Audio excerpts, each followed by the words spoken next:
আজকেও আমরা সবাই দেখব একটা অ্যাডভান্স লেভেলের স্ট্রাকচার। আগেও আমি অনেক অ্যাডভান্স লেভেলের স্ট্রাকচার তোমাদেরকে শিখিয়েছি, তোমরা প্রতিনিয়ত প্র্যাকটিস করছো। অনেকে তোমরা জানিয়েছো যে স্যার আমার এই স্ট্রাকচারটা হয়ে গেছে, যেমন it does not matter, what matters most is, regardless of what, এরকম বহু অসংখ্য স্ট্রাকচার আমি তোমাদেরকে লিখিয়ে দিয়েছি বেসিক স্ট্রাকচারগুলোর সাথে। তবে আমি ইউটিউব চ্যানেলে, আমার চ্যানেলে অনলি কেবলমাত্র অ্যাডভান্স লেভেল স্ট্রাকচারগুলোই শেয়ার করি, কারণ বেসিক লেভেলের স্ট্রাকচারগুলোর অনেক চ্যানেল আছে, সেখান থেকে তারা পেয়ে যাবে। কিন্তু অ্যাডভান্স স্ট্রাকচারগুলোর কিন্তু খুবই দেখতে পাওয়া যায় না বললেই চলে। কিন্তু কী বা প্রয়োজনীয়তা রয়েছে, অ্যাডভান্স লেভেলের স্ট্রাকচারগুলো আমাদেরকে কেন শিখতে হবে, আর নেটিভ ইংলিশ স্পিকাররা কিন্তু এই অ্যাডভান্স লেভেলের স্ট্রাকচারগুলো প্রচুর ব্যবহার করে। আর আমাদের ইংলিশকে লেভেল আপ করার জন্য, আমরা আমাদের ইংলিশকে একটা আপগ্রেড ভার্সন দেওয়ার জন্য যদি আমরা এই স্ট্রাকচারগুলো মানে বেসিক স্ট্রাকচারগুলো শিখে নেওয়ার পরে, অবশ্যই আমি বলবো আগে বেসিক স্ট্রাকচারগুলো আমাদেরকে ভালো করে জানতে হবে, তারপরে আমরা অ্যাডভান্স লেভেলে আসবো। হ্যাঁ, তবে অবশ্যই বেসিক স্ট্রাকচারগুলোর প্রতি অনেক আমাদের ধ্যান থাকবে, কারণ অ্যাডভান্স স্ট্রাকচারগুলো একটা অ্যাডভান্স লেভেলে ব্যবহার করা হয় যখন আমাদের প্রেজেন্টেশন বা আমরা ধরুন কোনো স্পিকিং মানে প্রোগ্রামে আমরা জয়েন করছি, স্পিকিং প্রেজেন্টেশন করছি, কোনো একটা গুরুগম্ভীর কনভারসেশন আমরা হাইলি কোয়ালিফাইড মানে ব্যক্তিদের সঙ্গে যখন বা এক্সপার্টদের সঙ্গে যখন আমরা কোনো স্পিকিং কনভারসেশনে যখন আমরা এনগেজ হব বা প্রেজেন্টেশন দেব, তখন এই ধরনের অ্যাডভান্স লেভেলের স্ট্রাকচারগুলো তোমাকে অনেক সহযোগিতা করবে তোমার স্পিচকে হাইলাইট করার জন্য, ইমপ্রেসিভ ভার্সন দেওয়ার জন্য। এখন তোমরা যদি প্রশ্ন করো যে স্যার তাহলে কি বেসিক স্ট্রাকচারগুলো দিয়ে ভালো ইংলিশ বলা যায় না, সাবলীল সহজ সুন্দরভাবে গুছিয়ে কথা বলা যায় না?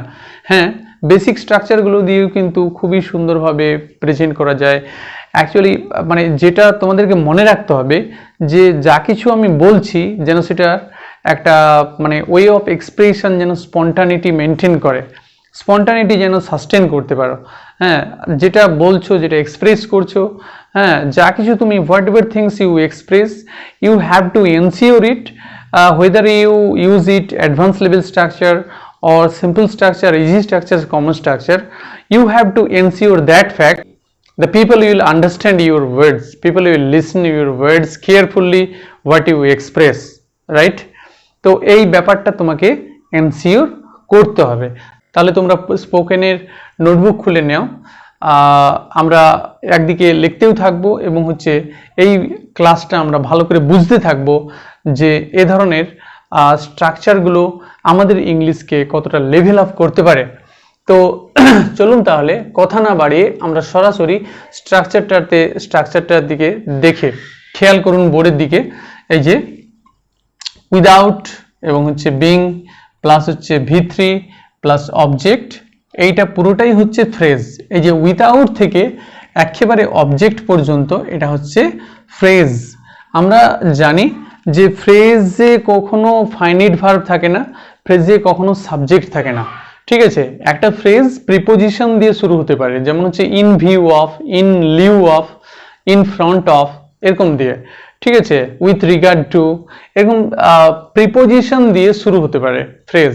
তাহলে ফ্রেজগুলো একটা বাক্যের অংশ, ক্লজ যেমন ভাবে বাক্যের অংশ, ক্লজে সাবজেক্ট থাকবে, ফাইনাইট ভার্ব থাকবে, ফ্রেজে কিন্তু সাবজেক্ট বা ফাইনাইট ভার্ব একেবারেই থাকবে না। তো এটা উইদাউট থেকে একেবারে অবজেক্ট অবধি এটা কিন্তু একটা ফ্রেজ। কি বলুন তো, এটা একটা ফ্রেজ। এটিকে বলা হচ্ছে প্রিপোজিশনাল ফ্রেজ, প্রিপোজিশনাল ফ্রেজ। এবার যেটা আমাদেরকে মনে রাখতে হবে যে প্রিপোজিশনাল ফ্রেজগুলো অ্যাডভার্ব হিসেবে কাজ করে, অ্যাডভার্ব হিসেবে কাজ করে বা অ্যাডজেক্টিভ হিসেবে কাজ করে। তাহলে কি বললাম বলুন তো, প্রিপোজিশনাল ফ্রেজগুলো অ্যাডভার্ব হিসেবে কাজ করে বা অ্যাডজেক্টিভ হিসেবে কাজ করে। এখানে এই যে সেন্টেন্স প্যাটার্নটা, সেন্টেন্স কনফিগারেশনটা কিন্তু এটা কোন সেন্টেন্সে রয়েছে? সিম্পল সেন্টেন্সে রয়েছে। পুরোটাই কিন্তু একটা সিম্পল সেন্টেন্স। এই সিম্পল সেন্টেন্সে এই যে ফ্রেজটা, এটা কিন্তু একটা অ্যাডভার্ব ফ্রেজ। কি ফ্রেজ? Adverb phrase. তো অ্যাডভার্বের কাজ কি? আমরা পার্টস অফ স্পিচে শিখেছি অ্যাডভার্বগুলোকে ভার্বকে মডিফাই করে, ভার্বের অ্যাকশন কেমন হবে, হ্যাঁ, সেইটা এনশিওর করে কিন্তু অ্যাডভার্ব, রাইট? তো অ্যাডভার্ব যেমন একটা ভার্বকে মডিফাই করে, তেমনভাবে অ্যাডজেক্টিভকে মডিফাই করতে পারে। আবার একটা অ্যাডভার্বকে মডিফাই করে, নিজেকেই মডিফাই করতে পারে, অ্যাডজেক্টিভকে মডিফাই করতে পারে, ভার্বকে মডিফাই করতে পারে অ্যাডভার্বগুলো। তো এখানে অ্যাডভার্ব ফ্রেজ একটা অ্যাডভার্বের কাজ করে। তো এখানে যেটা এই যে ফাইনিট ভার্ব রয়েছে, এই ভার্বটার অ্যাডভার্ব ফ্রেজ হিসেবে কাজ করে এটা। অর্থাৎ এই অ্যাডভার্ব ফ্রেজটি এই ভার্বকে, এই ফাইনিট ভার্বটিকে, এই প্রিন্সিপাল ভার্বকে মডিফাই করে। অর্থাৎ এর অ্যাকশন কেমনভাবে ঘটবে এইটা এনশিওর করে এ। ঠিক আছে, এই প্রিপোজিশনাল ফ্রেজ। তাহলে এই প্রিপোজিশনাল ফ্রেজটা একটা অ্যাডভার্ব ফ্রেজ হিসাবে কাজ করে, রাইট? তো উইদাউট, আমরা সকলেই জানি একটা প্রিপোজিশন, উইদাউট কি একটা প্রিপোজিশন, এবং হচ্ছে বিং, আমরা সবাই জানি বি ভার্বের প্রেজেন্ট পার্টিসিপল ফর্ম হচ্ছে বিং। বিংটা এখানে জেরান্ড, বিংটা কি বলুন দেখি, জেরান্ড। আর আমরা সকলেই জানি জেরান্ড একটা হচ্ছে নাউনের কাজ করে। জেরান্ড কি করে? জেরান্ড হচ্ছে একটা নন ফাইনিট ভার্ব যেটা নাউনের কাজ করে। জেরান্ড তাহলে কি? নন ফাইনিট ভার্ব, একটা নাউনের কাজ করে। আর এটা হচ্ছে V3, যেটাকে বলা হচ্ছে পাস্ট পার্টিসিপল।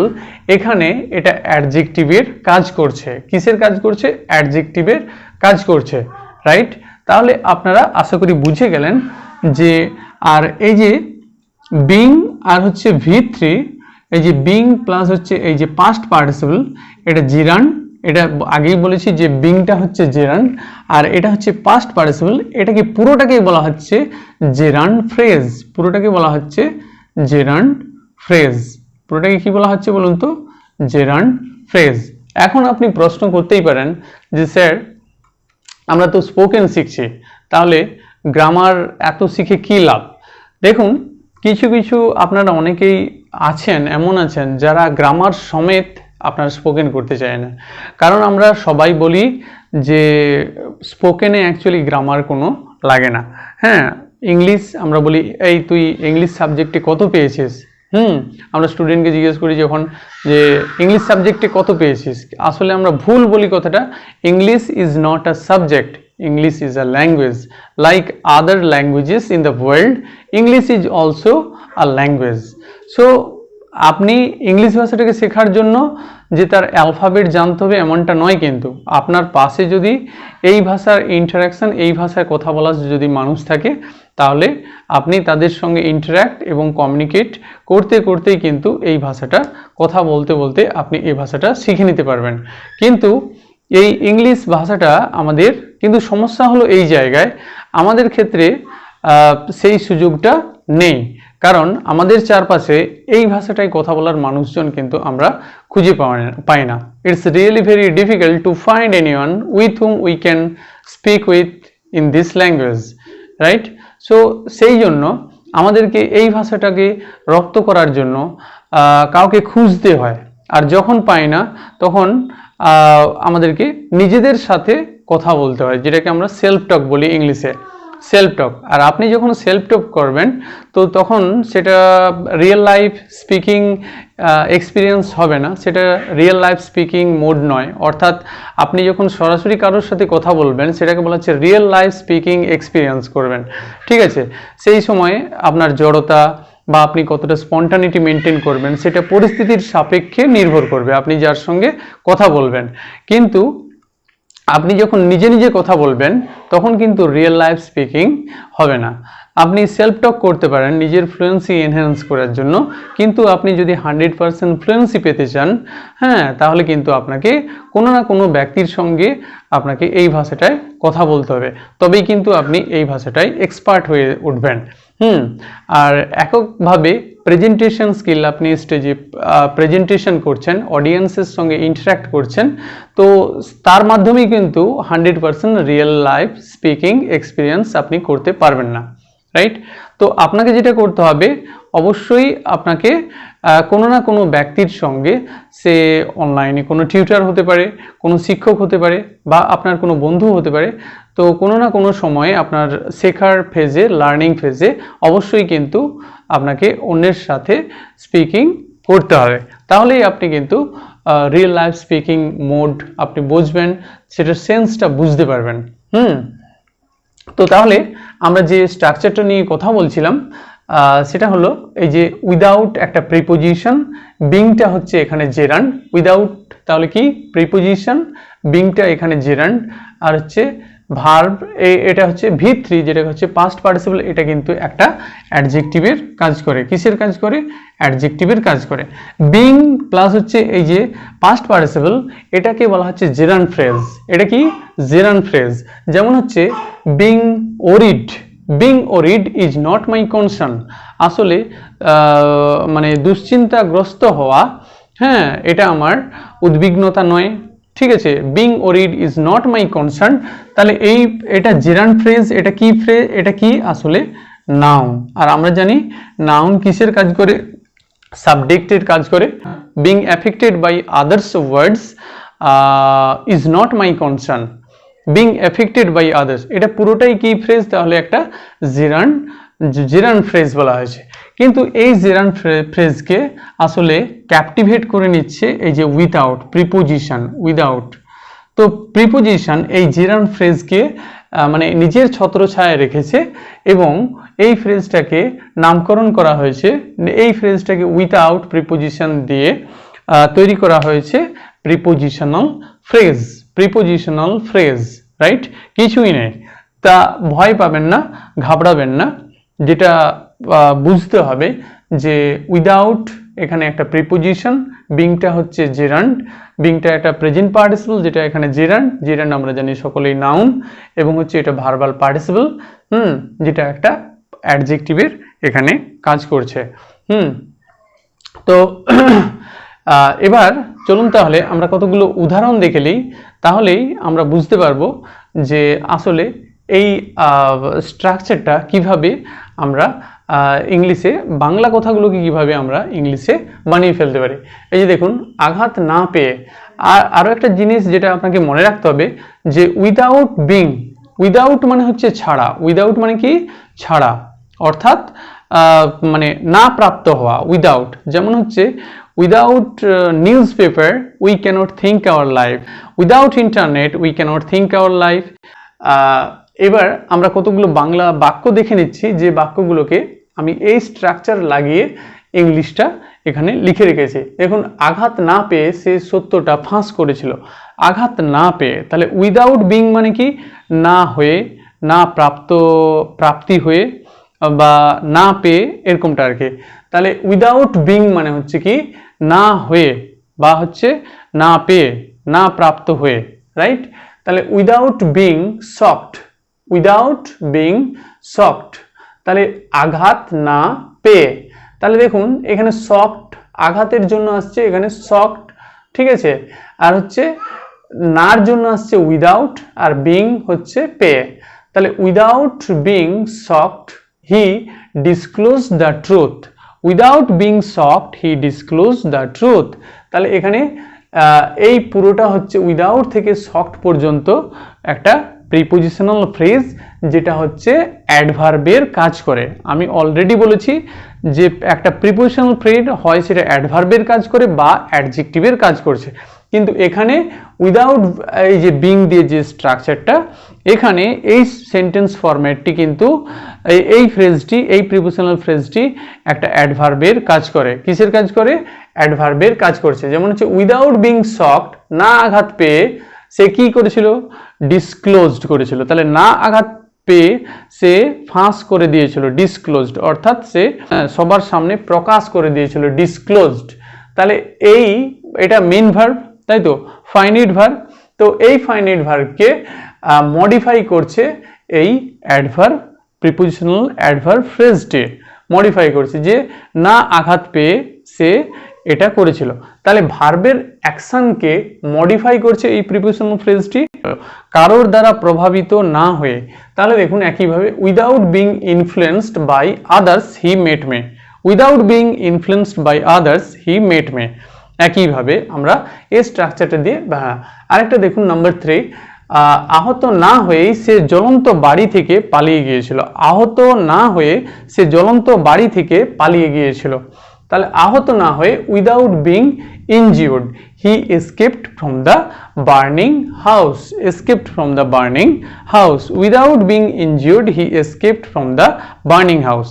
এইরকম grammatical analysis, wide range of explanation যদি আপনাদের জানার প্রয়োজন হয়, যদি আপনি ভাবেন যে আমি স্পোকেনের সাথে সাথে কিছু কিছু এক্সপ্লানেশন শিখি, তাহলে আপনি এই ধরনের ক্লাসগুলো এক্সপ্লানেশন করে নিতে পারেন।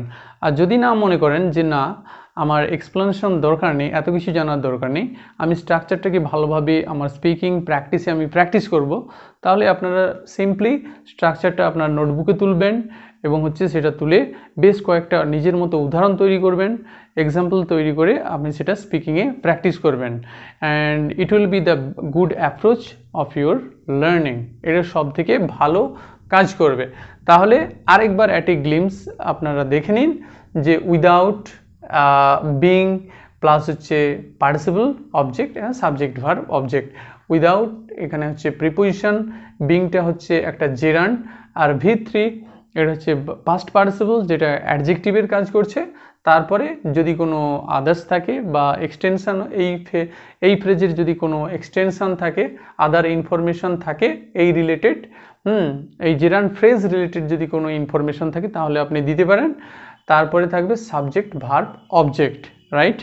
তো এখন আপনারা যদি প্রশ্ন করেন যে উইদাউট বিং এটাকে আমরা, এই ফ্রেজটাকে কি আমরা শেষে লাগাতে পারি? তা অবশ্যই আপনারা এই ক্লজের পরে আপনারা লাগিয়ে দিতে পারেন। তাহলে এই মেন ক্লজের সাথে এরপরেও কিন্তু আমরা সেন্টেন্সটাকে, এই ফ্রেজটাকে আমরা চাইলে লাগিয়ে দিতে পারি, তাহলেও মিনিং একই রকম থাকবে। তবে অবশ্যই যখন আমরা এটা প্রথমে লাগাচ্ছি তবে আমাকে এখানে একটা কমা দিতে হবে। হ্যাঁ, যদি আমরা এভাবে করি যে এই ফ্রেজটাকে যদি আমরা শেষ প্রান্তে লাগাই এই সেন্টেন্সের, তাহলে কিন্তু এরকমটা হবে যে she began to cry without being read the letter. ঠিক আছে, he can swim well without being taught to swim. সেখানে কিন্তু আর কমা দেওয়ার কোনো প্রয়োজন থাকবে না, কমা দেওয়া যাবে না সেখানে। তাহলে without being beaten the thief cried loudly, এটা আমরা এভাবে বলতে পারি যদি এই ফ্রেজটাকে শেষে নিয়ে যাই যে the thief cried loudly without being beaten. শেষ প্রান্তেও, এই সেন্টেন্সের শেষ প্রান্তেও কিন্তু আমরা এই ফ্রেজটাকে অ্যাড করতে পারি, কোনো অসুবিধা নেই, কোনো সমস্যা থাকবে না। তো এইরকম ধরনের আরও অনেক অ্যাডভান্স লেভেলের, ইন্টেন্সিভ লেভেলের সেন্টেন্স স্ট্রাকচার যদি আপনারা জানতে চান, অবশ্যই আপনারা চ্যানেলটির সঙ্গে যুক্ত থাকবেন এবং প্রতিনিয়ত আপনারা এই ধরনের স্ট্রাকচার নিয়ে ইংলিশটাকে প্র্যাকটিস করবেন এবং আমাকে মন্তব্যের সেকশানে জানিয়ে দিবেন যে আপনারা ইংলিশে কোন লেভেলে রয়েছেন। So thank you, thanks for watching, have a nice day.